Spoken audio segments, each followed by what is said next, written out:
Hello,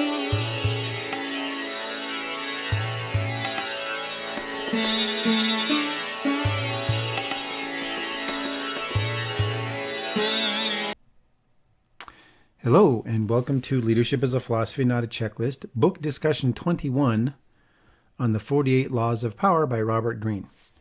Now, at first brush, this seems counterintuitive. Why would a book about power, about the 48 Laws of Power, be discussed in the context of leadership? Well, I'll tell you, this book and I have had sort of a complicated relationship because when it first came out, everybody was ranting and raving about it. And I was in a bookstore, because that's how long ago it came out, and picked it up and just sort of did like I do sometimes with the book and go right to the middle and just start reading. And I went, holy smokes, this is all about how to manipulate and abuse people. I don't like this at all because it's not, it's disingenuous. It seems like it's all about lying. A couple of years later, several times over the past, 15 years, 20 years, whatever, I've had people say, oh, you got to go read this book. It's amazing. And so I'd pick it up and go, no, I still get the same vibe from it. Well, I had somebody during discussions and research on this project, a couple other people said it. And I said, okay, that, again, like I've said, you have enough people say something to you, maybe I'm wrong. So I went and got the book and sat down and said, I'm going to read it. And then this is the analysis that we're going to have. So we're just going to proceed with it. Obviously, if this is the first time you've watched, this is the archetypal leadership model, right? So this is what we've discovered, It's not mine. It's just what's existed forever. So this is the leadership model that leaders throughout history have personified. So first of all, we've got the personality traits from the Big Five. Then we've got the talent. The talent's the ability to attune competence, environmental hierarchies in pursuit of the goals. And then we've got the characteristics that great leaders have had either in abundance or none. So it's humility, integrity, empathy, and vigilance. So the personality plus the talent plus the character gives us a leader. And then we've got 4 historic examples. The Tao Te Ching, an Army Field Manual from 1987. Then a German general called Field Marshal von Moltke from the 1800s. And then the archetypal model, which is what I layered on top of that. So that's the gray. So you've got 4 different types of leaders from the Tao Te Ching. That's the green. So there's barely known, loved and praised, feared and despised. And then these other archetypes, or these other lists fall into the same thing. And then what I believe is that the good character and the talent means that you're a leader. The talent makes you a leader. Bad character makes you a leader as well, but you've got the talent to lead people. And then you've got good character, no talent. That's a person in charge. So they're a good person, but they don't really have the talent to lead. So they're not destroying stuff. And then person in charge that has, is despised, that's got bad character and no talent. But then the way this is done is this is the best, because that's what the Tao Te Ching says. This one's the second best, this one's third, and this one's the worst. Well, what that means is that half of the people in charge are bad. All right. So this is the model. I'm going to talk about it every time that we do it, just because you have to start thinking about this is the components of a leader. It's not a quick sentence. All right. So let's get right into the analysis. So comments on this book. This book is excellent, right? I've read the book. It's excellent. As a history nerd, it's excellent. The way that it's constructed is different than I've seen in any other book. So it'll have a law, and then it has, here's observation of the law, and then here's contrast to the law. And then in the margin, it'll have a fable or a short story or like a psalm or a poem or a quote that reinforces the thing. And then one of them is like, it's something about like the moon or a ball or something. And then they put the wisdom quote in a ball. It's printed funny. I'll show it to you in the book. And so just from a historical perspective, it's amazing. The amount of research done on this book, stunning. It's just great. It's a great book just to read for the historical references. None of them are recent. They're all historical, which is great, right? So it's an undeniable amount of evidence about what happens to people with power. It's like The Brothers Karamazov by Dostoevsky. It's like the Gulag Archipelago by Solzhenitsyn, right? You're reading him talk about Solzhenitsyn, talking about how bad it was in the gulags. And it's like, here's terrible, and here's terrible, and here's terrible. And you say, oh, man. And then here's terrible, and then it just keeps going and going and going. And by the time you're done, you realize it's worse than you could imagine.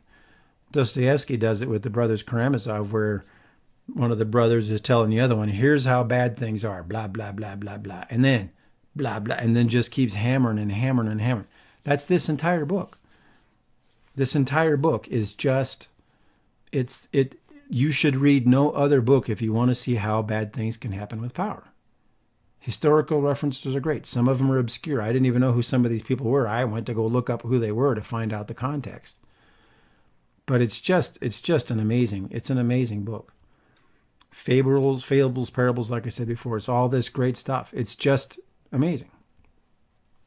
Well, once you finish this book, I think I said this already. Once you finish this book, there's nothing left to be said about the toxic, corrosive effect of power on people, or what people do once they have power, or how power gets abused. And so I was very impressed with the book.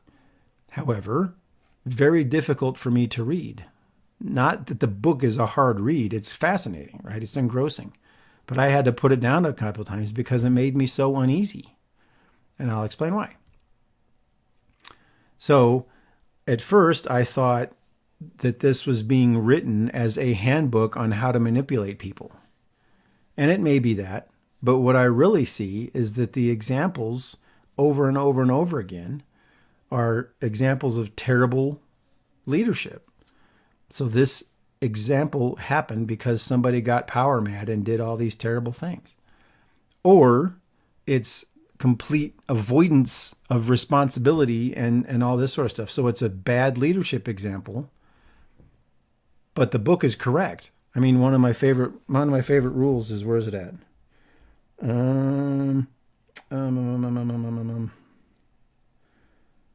Well, the first one, never outshine the master. Okay. So, my contention, we've talked about this all the time. My contention is, if you go out and try to be the best and be the best that you can at the thing that you can do, if you're working in a great leadership environment, the leader's going to recognize that and use you to your best ability. Well, this book tells the truth, right? The anecdote is correct. If you've got some narcissistic, megalomaniac, or somebody who's completely weak and you do better than them, they're going to punish you. So the book is correct. But what I think is the thing that I said, I think that's correct too, if that makes any sense. The other great one here is...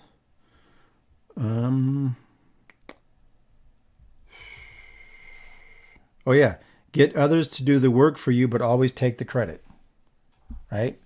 That's the complete antithesis to leadership. But this was written as if that's the environment that the author had been in before, because he writes it, the stories he picked are spot on, and they're all correct. So everything in this book is correct. There's nothing wrong with this book. The examples are all perfect, and they're all historical references. But my thing is that can only exist in an environment that doesn't have good leadership, which is most environments, right? And so that's what I finally realized. It's this, well, all this stuff is, all of it's true. The antidote is somebody in charge that's an archetypal leader, because the archetypal leader is not going to take credit for everything. They're going to go and say, here's the team. It was them. It wasn't me. It wasn't any of that sort of stuff.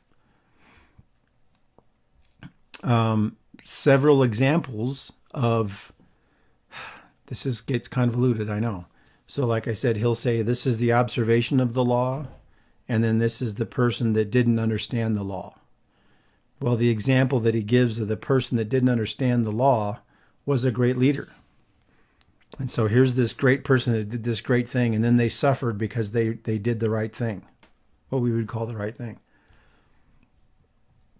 And so it's just, like I said, it's a stunning book, and how do I describe it? You have to be thinking when you read this. You can't just look at it as a handbook. You have to look at it as all of the nuance and the convoluted stuff that we've talked about during this entire project. Some of the laws sound really straightforward, but end up being self-centered. So like the one I just said about taking credit for everything. Yeah,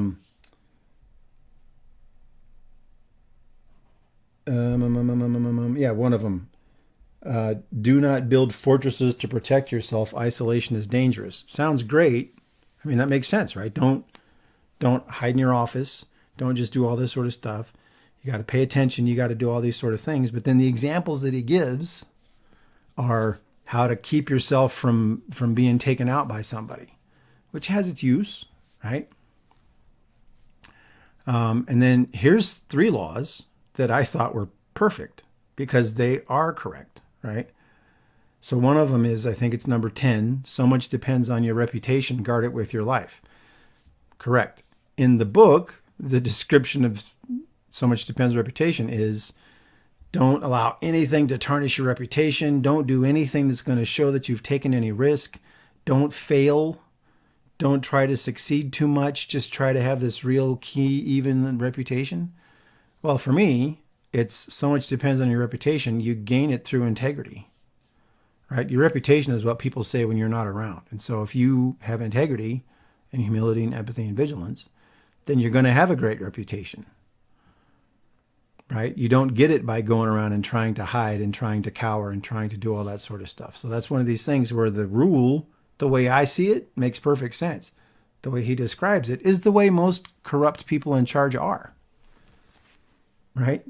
So that's why I said the book is correct. The antidote is leadership. The next one. This one is neat. So I think this is 17, which is infection, avoid the unhappy and the unlucky. Look, get rid of toxic people.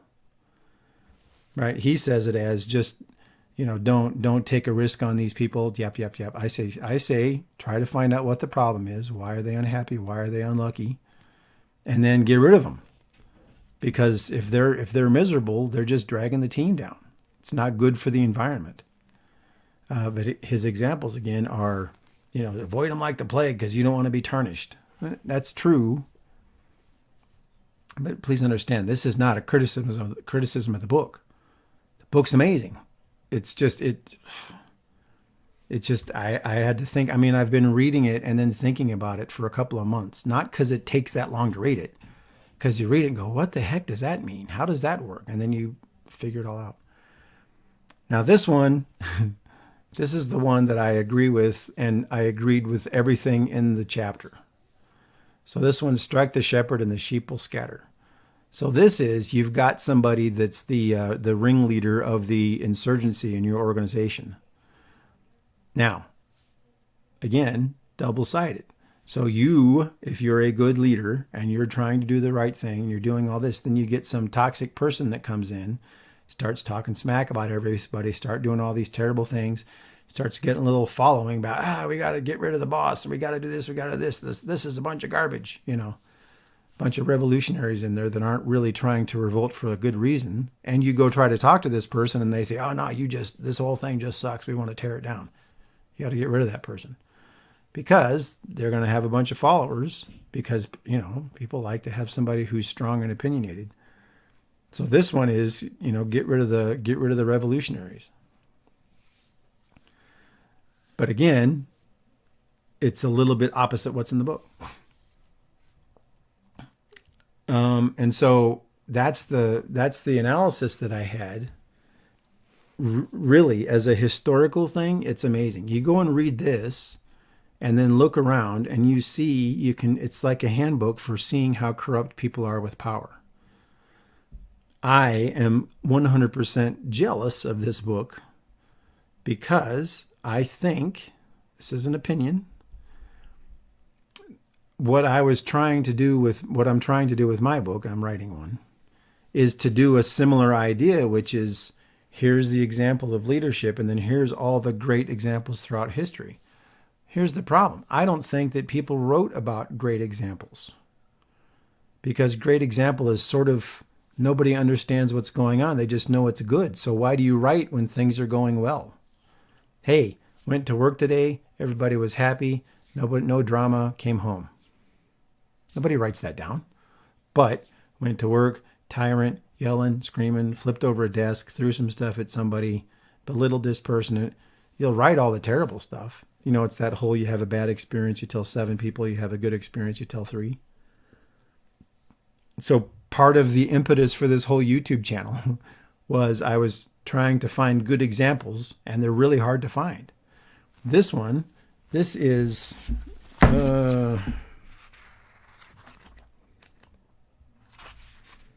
600 and something pages. Oh, no, is that 400? Yeah. This is 400 and something pages of examples of terrible leadership. It's just boom, boom, boom.